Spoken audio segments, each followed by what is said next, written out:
Part 1.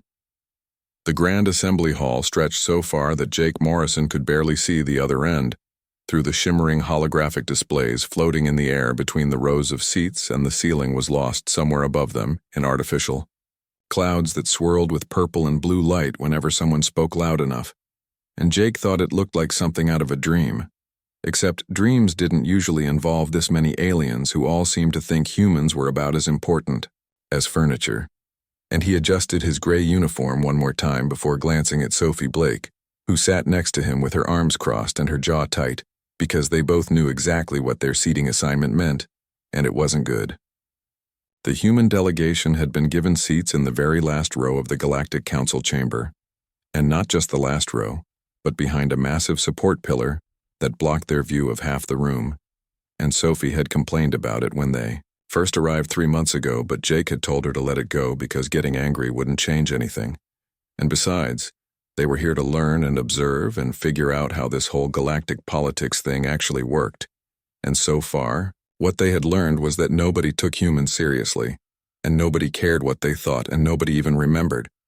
They were in the room most of the time, down on the main floor where all the important species sat in their fancy chairs, with their names displayed in holographic letters above their heads. Ambassador Kreeth of the Valtorian Empire was giving another speech about taxation and trade, routes and military contributions, and his forearms waved around dramatically, while his voice boomed through the translation devices that everyone wore in their ears, and Jake was taking notes on his datapad, even though he knew none of this would affect Earth because Earth was too small and too new and too irrelevant to matter in these discussions.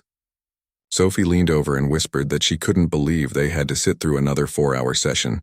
where nobody would even acknowledge they existed. And Jake whispered back that at least they were in the room, and that was more than most species got when they first joined the council, and she made a face that said she thought that was a pretty low bar to celebrate. But she didn't argue because they both knew he was right, and they both knew that arguing about it wouldn't change. The fact that humanity had only joined the Galactic Council 5 years ago, after finally developing faster than light travel, and in galactic terms, 5 years, was basically yesterday, and nobody trusted the new kids, especially when the new kids didn't have impressive weapons or vast fleets or ancient wisdom to offer. Ambassador Kreeth finished his speech by saying something about how species that couldn't contribute militarily should contribute economically, and then he added with what passed for a smile on his alien face that of course the humans would be exempt from the new taxes because it would be cruel to tax them into extinction before they had a chance to prove themselves useful, and the entire chamber erupted in laughter, and Jake felt Sophie tense beside him,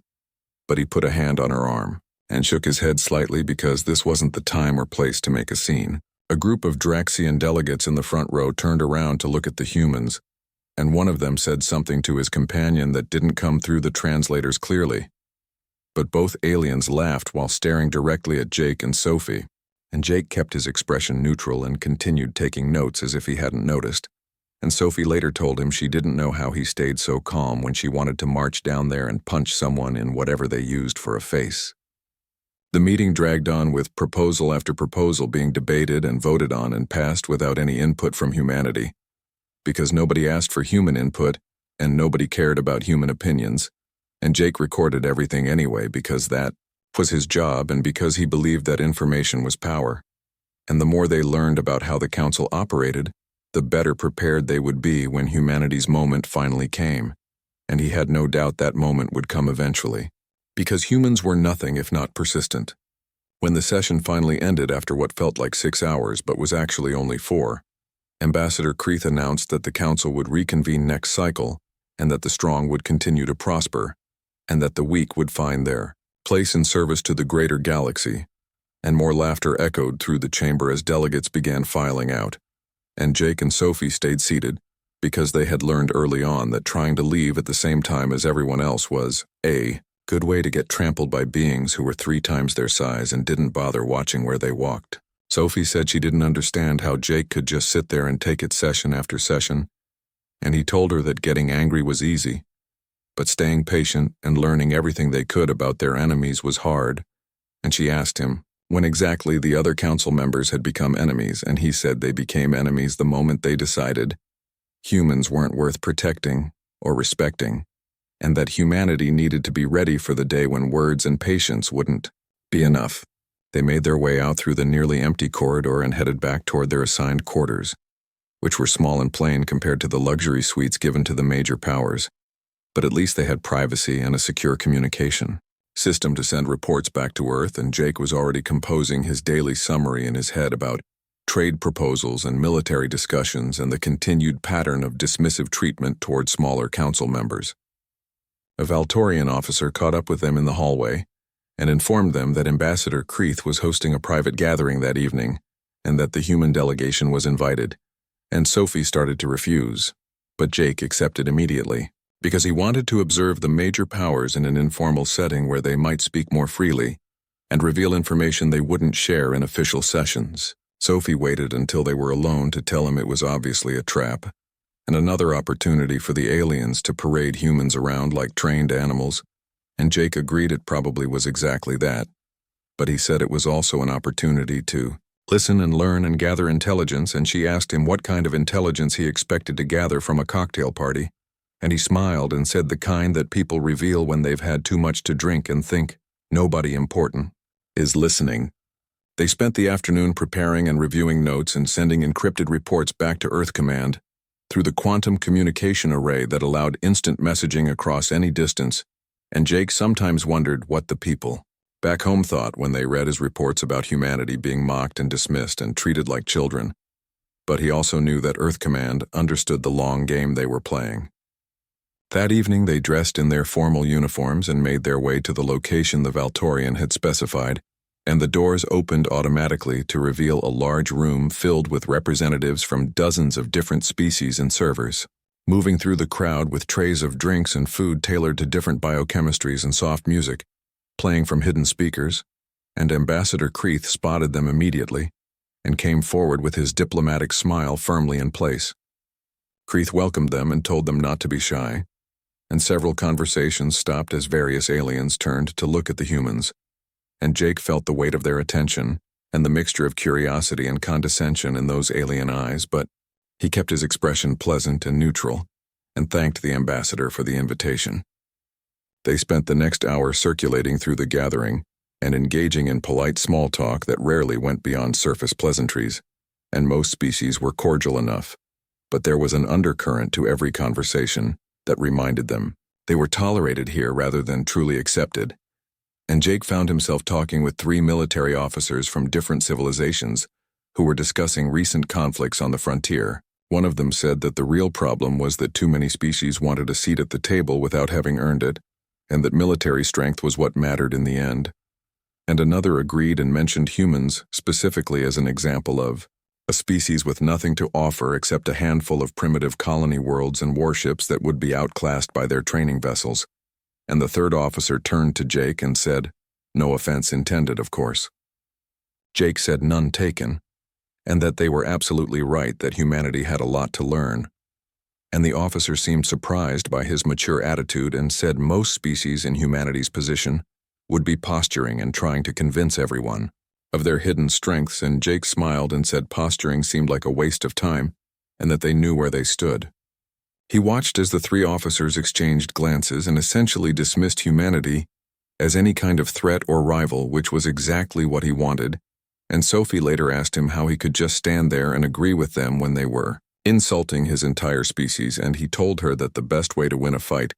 was to make your opponent think there was no fight to win. As the evening wore on, and the drinks flowed more freely, the conversations grew louder and the diplomatic courtesy began to slip away, revealing genuine attitudes beneath, and Jake and Sophie positioned themselves near a corner where they appeared to be checking their data pads, but were actually recording everything through their neural interfaces. People nearby were talking about how funny the humans had looked during the council session, and how they were like scolded children. And someone said they almost felt sorry for humans because they had no idea how far out of their depth they really were. And another voice said to give them another decade,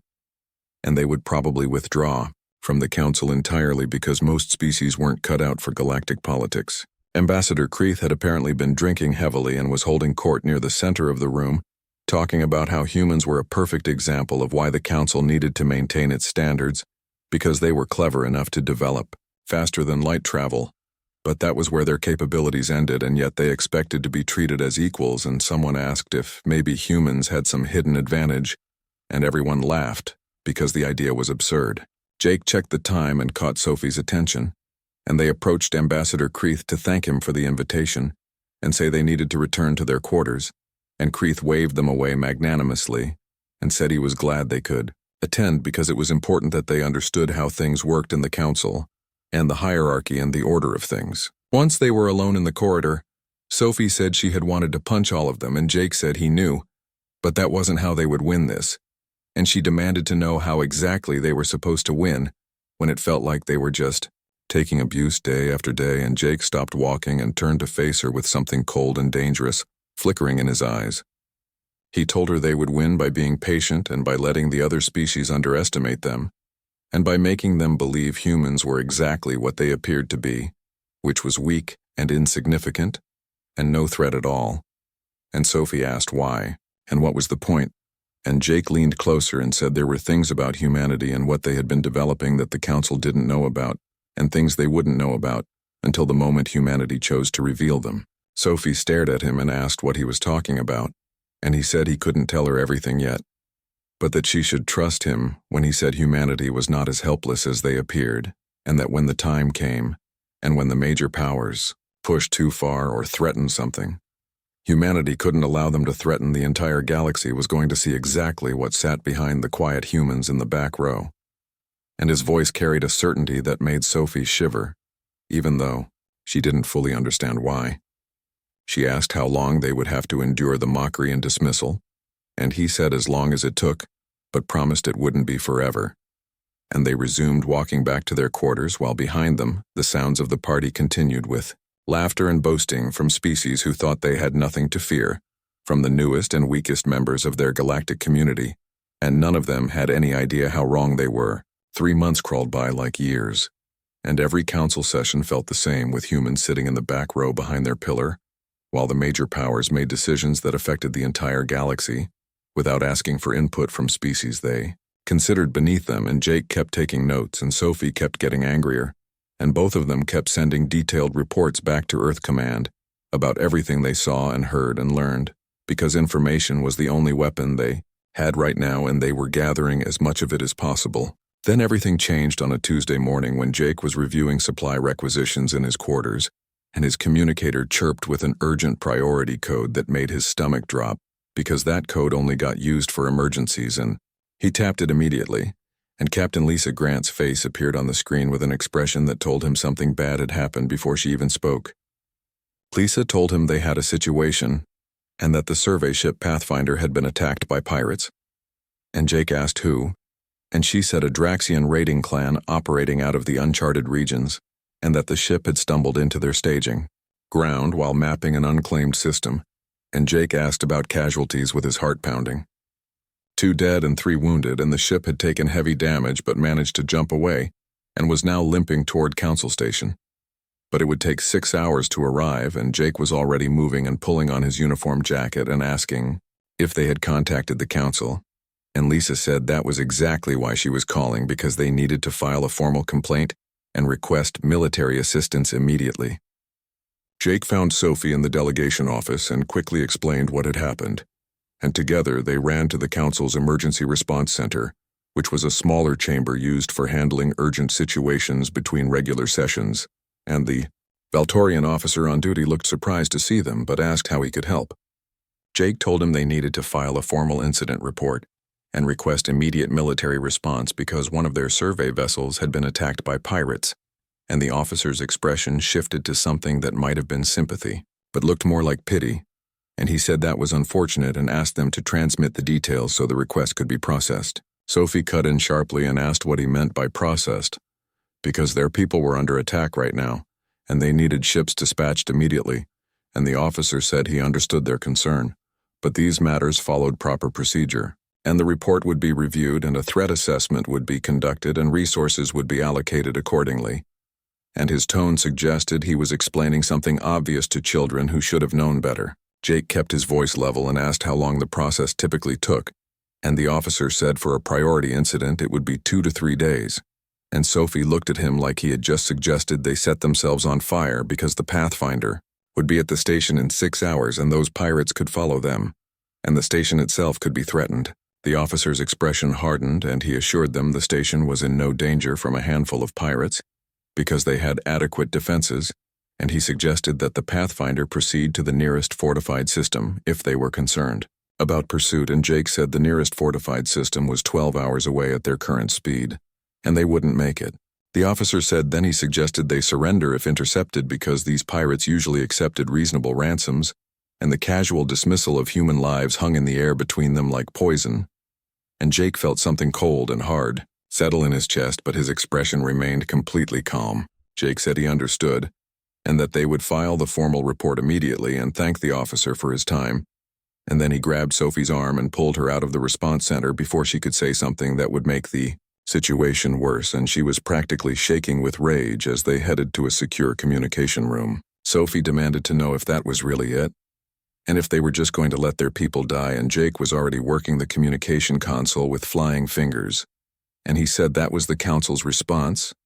but not humanity's response. And Sophie asked what he was doing, and he said he was initiating Protocol 7. Sophie froze because Protocol 7 was buried deep in their briefing documents and was a contingency plan that required special authorization, and she had read about it, but never expected it would actually be used. And she asked if he was sure, because once they started this there would be no going back. Jake said their people were in danger, and the Council wouldn't protect them, so humanity would protect them itself. And he entered a series of encrypted codes and spoke clearly into the recorder, saying he was requesting immediate implementation of Protocol 7, and that they had a hostile situation with casualties and the Council had declined assistance, and he gave his authorization code and sent the message through the quantum channel marked with the highest priority flags. The response came back in less than 10 minutes, which told Jake that Earth Command had been waiting for something like this, and maybe even expecting it, and Captain Grant's face appeared on the screen. But behind her, Jake could see Admiral Stephen Cross, who was the senior military commander for all human forces, and the Admiral stepped forward. Admiral Cross said Jake's request for Protocol 7 was approved, and that Asset Romeo was being activated, and would reach their location in approximately 4 hours, and that Jake was authorized to use all necessary measures to protect human personnel. And Jake felt his pulse quicken and said he understood and asked what they should tell the Council. The Admiral said nothing for now and that they should let things play out and see what happened, but he wanted Jake to understand that what happened next was going to change everything, and the galaxy was about to see what humanity had really been building, and he asked if Jake was ready for that, and Jake said, "Yes, sir." Sophie was staring at Jake with wide eyes and asking what Asset Romeo was, and Jake turned to face her, and she saw that cold certainty in his eyes again. And he said it was the thing that sat behind the quiet humans, and the reason they had been content to sit in the back row and take mockery and abuse. Before Sophie could ask more questions, another alert chimed and the Pathfinder was sending an update, and Captain Ryan Webb's face appeared on screen with blood streaking down one side from a wound above his eyebrow, and behind him, damaged consoles. Sparked and crew members worked frantically to keep systems online. Ryan said they had problems because the pirates had followed them through the jump, and there were 6 ships all heavily armed, and they were demanding the Pathfinder heave to and prepare to be boarded, and Jake asked how long until they were overtaken, and Ryan said 20 minutes, maybe less, because they were venting plasma and had lost 2 of their 3 engines and couldn't fight. Jake told Ryan to listen carefully because help was coming, but he needed to buy as much time as possible and to evade and run and do whatever he had to do. But don't let them board for the next 4 hours. And Ryan looked despairing and said he didn't think they could last 4 minutes if the pirates decided to open fire. Jake said Ryan was going to have to try, and then added that when help arrived he should get his people clear because things were going to get messy. And Ryan asked what kind of help they were talking about, and Jake said the kind the Council didn't know humanity had, and ended the transmission.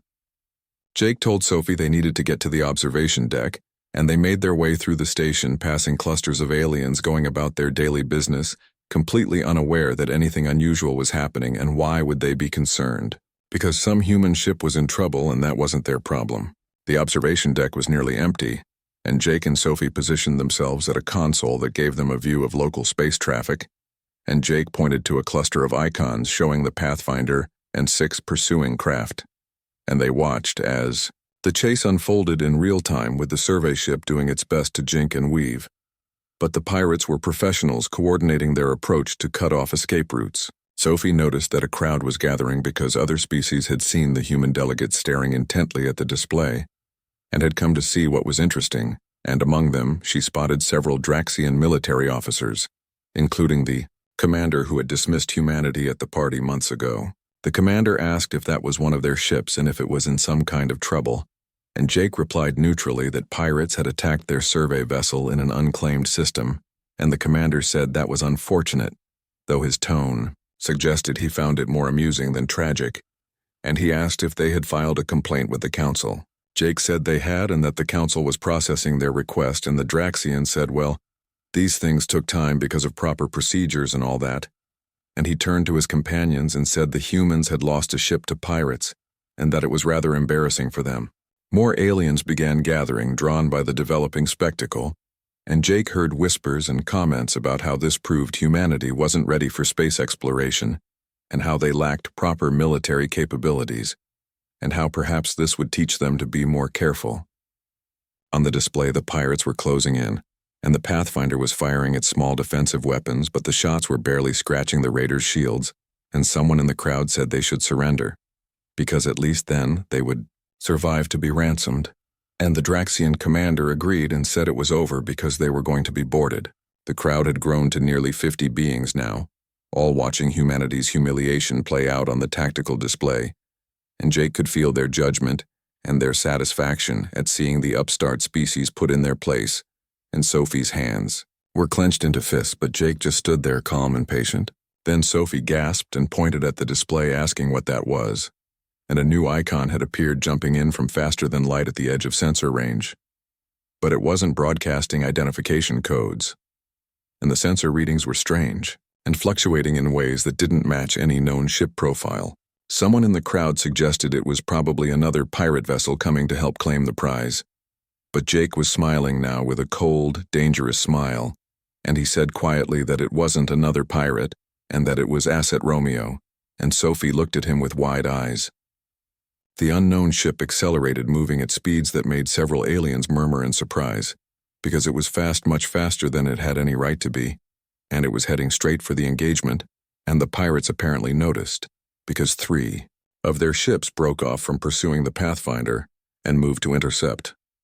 The Draxian commander leaned closer to the display and asked what kind of ship that was,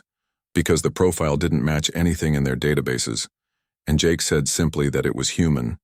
and several heads turned to stare at him. The commander said that was impossible, because they had analyzed humanity's fleet and they didn't have anything that matched that performance profile, and Jake corrected him, saying they had analyzed humanity's public fleet and the ships humans let them see, and the commander's expression shifted to something like concern. The unknown vessel reached weapons range of the 3 pirates, and suddenly the display lit up with weapons fire. But it wasn't conventional plasma bolts or laser beams, and instead it was streams of accelerated projectiles moving at relativistic speeds, tearing through space like the wrath of an angry god. The first pirate ship's shields collapsed in less than 2 seconds, and the projectiles punched through its hull like paper-venting atmosphere and bodies into the void, and the ship went dark, tumbling away as a lifeless hulk, and the crowd on the observation deck went completely silent.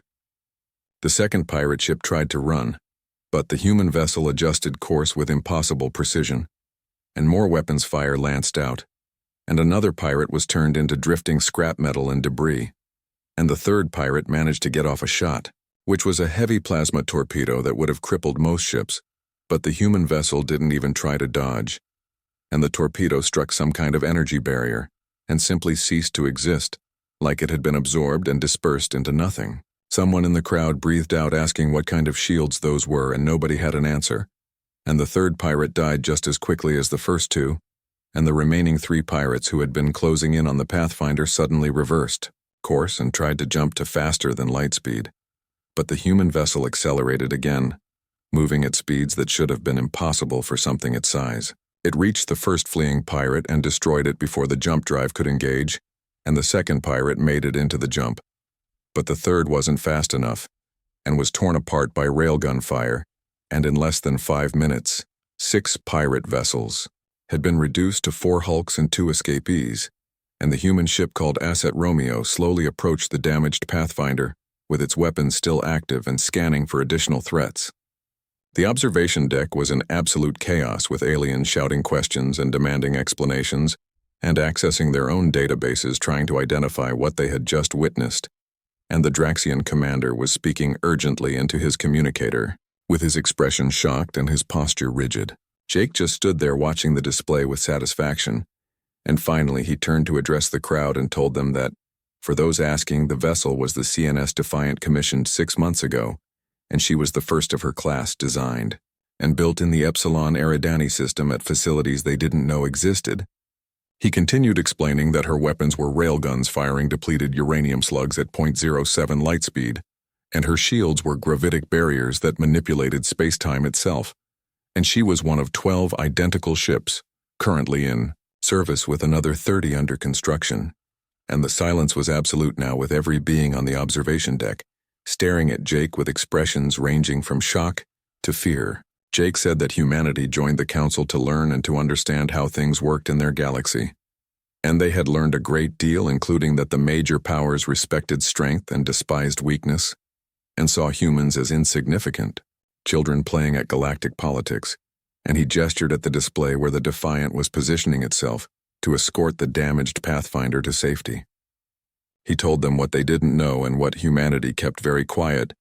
was that humans had been preparing for the possibility that the council wouldn't protect them, and that they would need to protect themselves.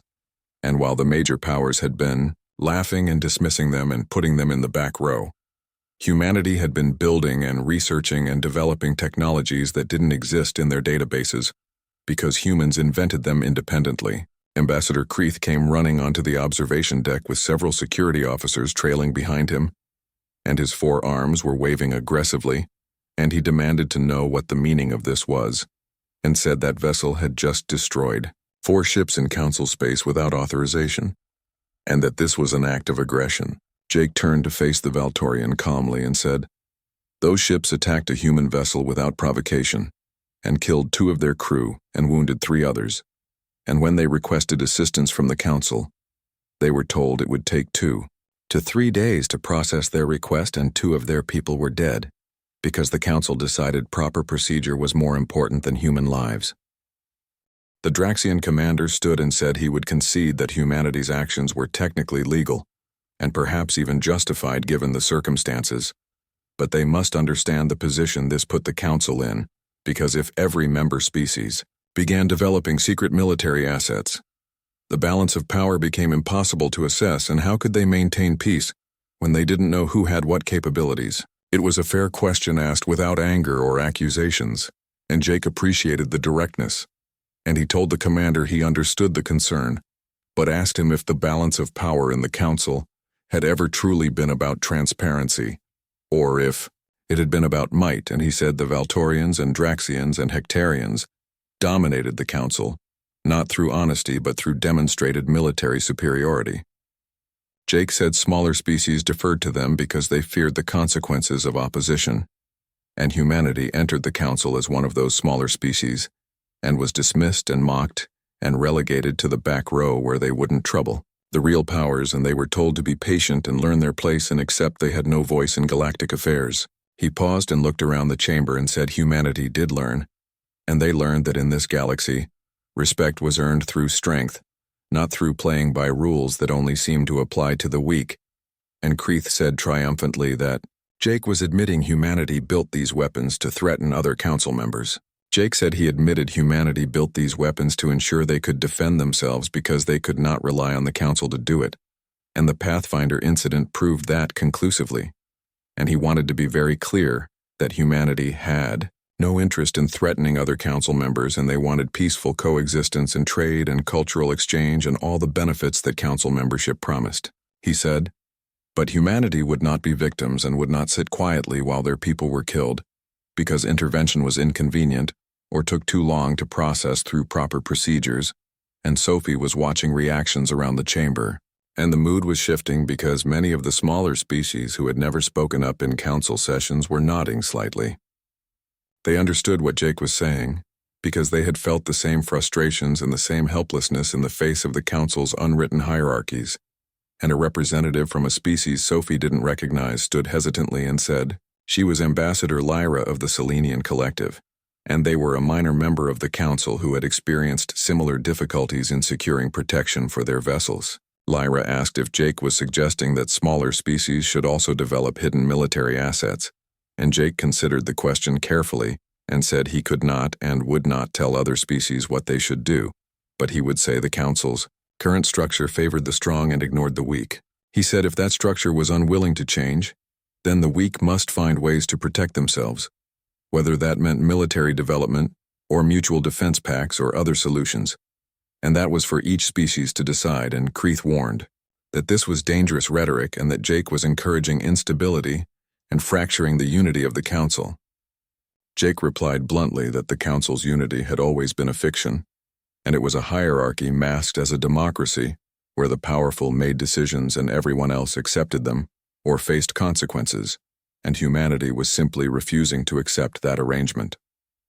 The Draxian commander asked what humanity wanted and what outcome they were seeking from this session, and Jake took a breath because this was the crucial moment where he would either secure humanity's position or turn the entire council against them. He said they wanted recognition that humanity was a sovereign species, with the same rights and responsibilities as any other council member. And they wanted their voice to carry weight not because they sat quietly in the back, but because they demonstrated they could defend their interests and contribute to galactic security. Jake said they wanted the council to acknowledge that its current protection protocols were insufficient, particularly for newer or smaller member species, and Kreith said scornfully that humanity was asking for a seat at the adults' table, and Jake corrected him, saying they were demanding the respect they had earned. He said humanity proved they could defend themselves, and proved they understood galactic law better than many species who had been there for centuries, and proved they were not the helpless children the major powers thought they were, and the question now was whether the council could adapt to that reality or cling to outdated prejudices. The chamber erupted in arguments with representatives shouting opinions and accusations in dozens of languages, and the translators struggled to keep up with the chaos, and Jake stood at the platform waiting for order to be restored. Eventually, the council president, who was an ancient being from a species that predated most galactic civilizations, raised a crystalline appendage for silence, and the chamber gradually quieted, and the president said in a voice like wind through canyons that Jake had given the council much to consider, and the emergency session would adjourn while they deliberated. Jake bowed slightly and said thank you,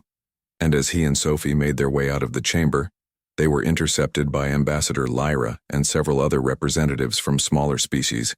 and Lyra said quickly, while glancing around nervously, that what Jake said about smaller species protecting themselves resonated with them. Jake stopped and looked at the group gathered around him, and realized they were scared of the larger powers and scared of the consequences of speaking up, but also desperate for someone to acknowledge their struggles, and he said quietly that he meant every word. Lyra admitted the Selenian Collective didn't have resources to develop weapons like humanity's, and their economy was barely sufficient to maintain their current fleet, and Sophie suggested that perhaps multiple species could pool resources in a mutual defense agreement between several smaller species to provide security,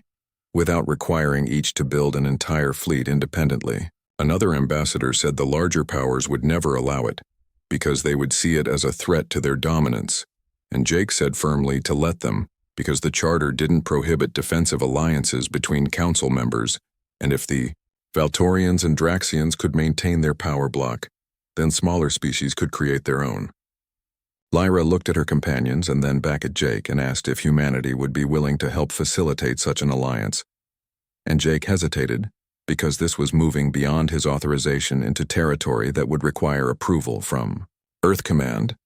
but he could also see the opportunity to reshape galactic politics in humanity's favor. He said carefully that he couldn't speak for his government on that question, but he would communicate their interest to his superiors,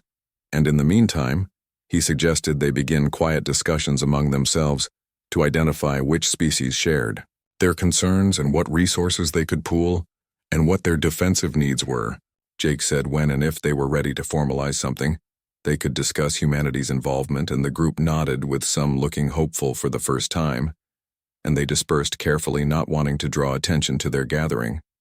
Sophie said once they were alone that Jake had just planted seeds of a whole new power block, and Jake replied that someone needed to, because the current system was unstable due to concentrating power too narrowly, and if they could create a counterbalance, the council might actually function the way it was supposed to, Sophie said, or they might start a political revolution that tears the whole thing apart. And Jake acknowledged that was a risk, but doing nothing and letting humanity remain marginalized and powerless was not acceptable either.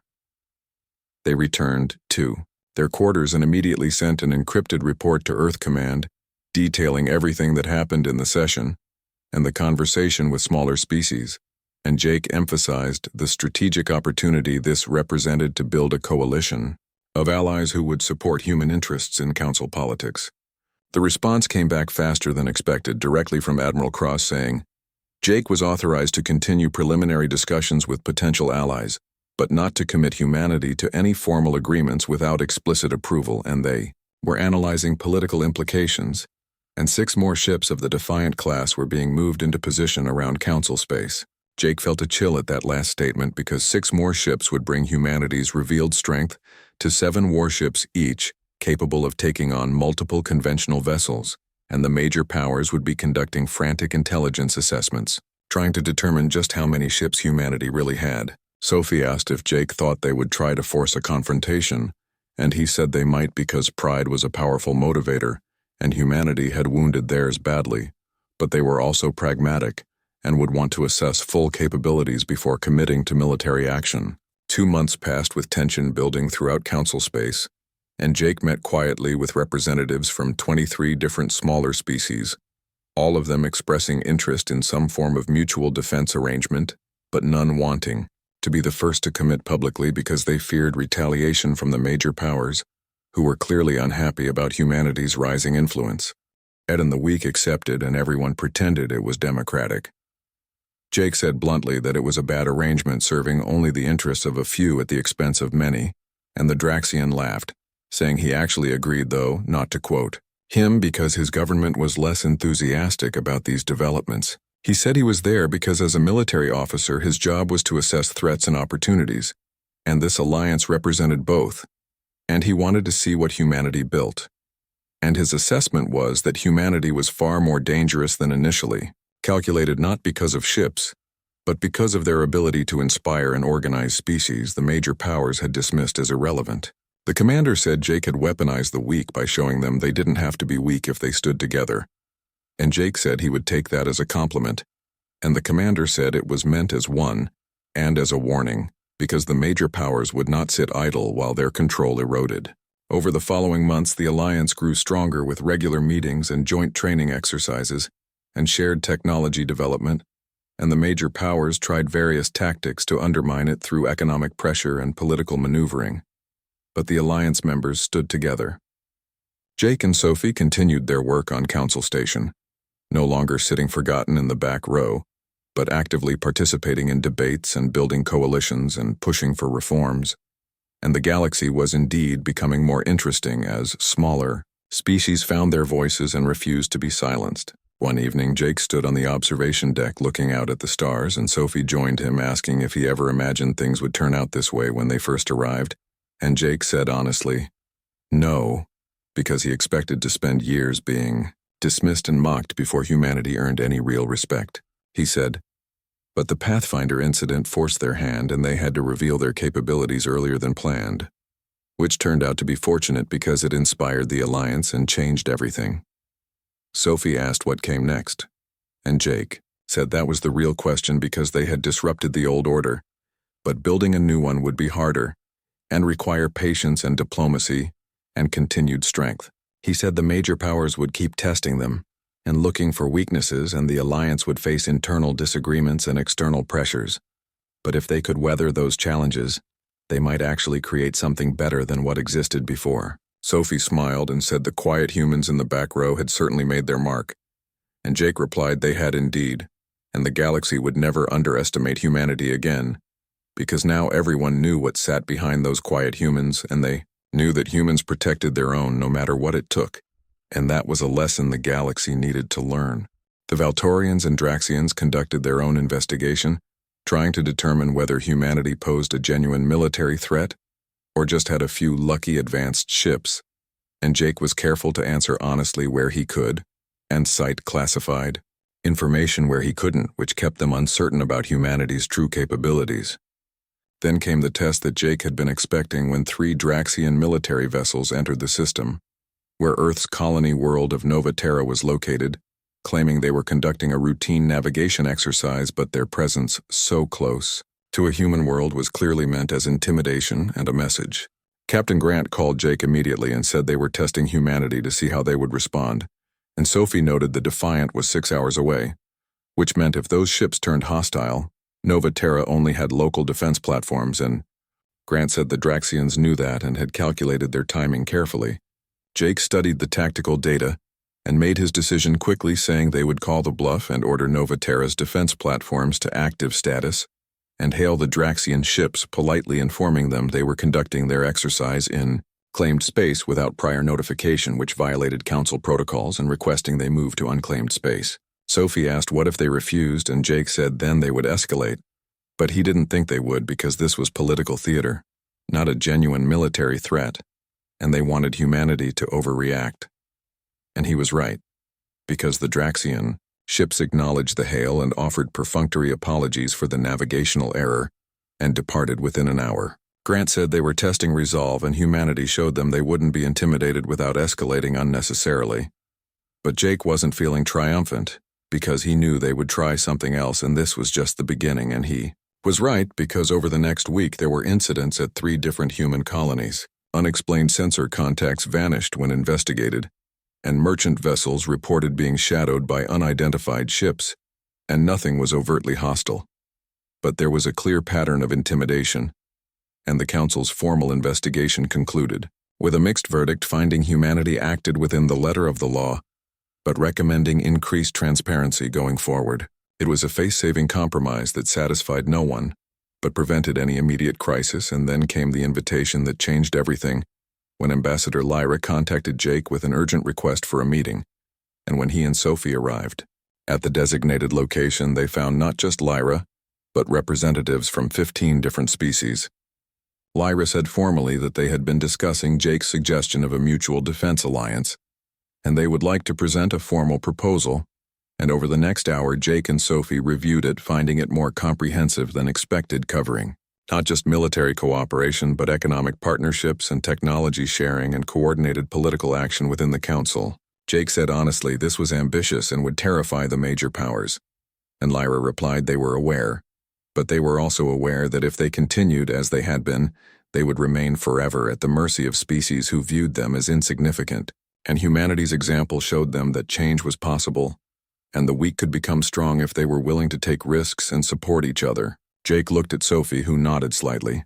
because they were thinking the same thing, that this was exactly the kind of strategic opportunity Earth Command would want them to pursue, and Jake said he would forward this proposal to his government, and couldn't guarantee they would agree to participate, but it would be seriously considered because this kind of alliance served humanity's interests as much as theirs. Lyra said they would await humanity's response, but she wanted Jake to understand something, which was that whether humanity joined or not, they were moving forward with this because his actions inspired them to stop accepting their subordinate position, and they were grateful for that inspiration but no longer needed permission to act. Jake felt a surge of respect for the small ambassador who had found her courage and with it found her power, and he said he understood, and that for what it was worth, he thought they were doing exactly the right thing. And as they left the meeting, Sophie let out a long breath, saying they were really reshaping galactic politics. Jake corrected her, saying they were trying, and yes, they had set something in motion, but the question now was whether they could control it, or whether it would spiral into something unpredictable, and Sophie asked what he thought would happen. Jake looked out at the stars through a nearby viewport and said he thought the galaxy was about to become a much more interesting place, because the humans in the back row just moved to the center of the stage, and everyone was watching to see what they would do next. 3 weeks later,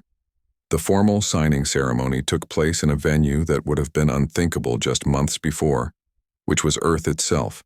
and Jake stood in the newly constructed diplomatic facility outside Geneva, watching shuttles descend. from orbit carrying representatives from 23 species for what they were calling the Alliance of Free Worlds. Sophie stood beside him in her formal dress uniform, having been promoted to commander after the Pathfinder incident, and she said she still couldn't believe they agreed to hold the ceremony on Earth, and Jake replied they wanted to make a statement. And what bigger statement than gathering on the homeworld of the species that inspired this movement? Admiral Cross approached with President Martin Cole of the United Earth government, and the president thanked Jake personally, saying what he accomplished exceeded their most optimistic projections, and Jake replied, there were moments when he thought, it would all fall apart, but Cole said that was leadership and making decisions when the outcome was uncertain. The ceremony was designed to be broadcast throughout the galaxy, with every major news network covering it, and political implications being debated on countless worlds, and the major powers were watching with expressions ranging from concern to outright anger. The Alliance Chamber was circular, with seats arranged so all members could see each other equally, with no hierarchy, and no front row or back row, which had been humanity's one non-negotiable demand when designing the space. Ambassador Lyra stood at the center podium, saying today marked the beginning of a new era in galactic politics,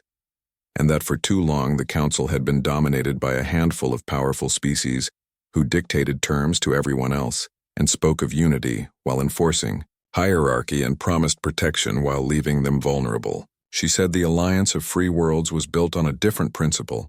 which was that all civilizations, regardless of age or military, might deserve equal voice in matters affecting their future, and they were not seeking to replace the Council or declare independence, but demanding the Council live up to its stated ideals of equality and mutual cooperation. One by one, representatives from each member species approached the podium to speak, and the Selenians talked about decades of being ignored when reporting piracy, and the Antarian Confederation spoke of economic policies imposed by larger species that devastated their trade.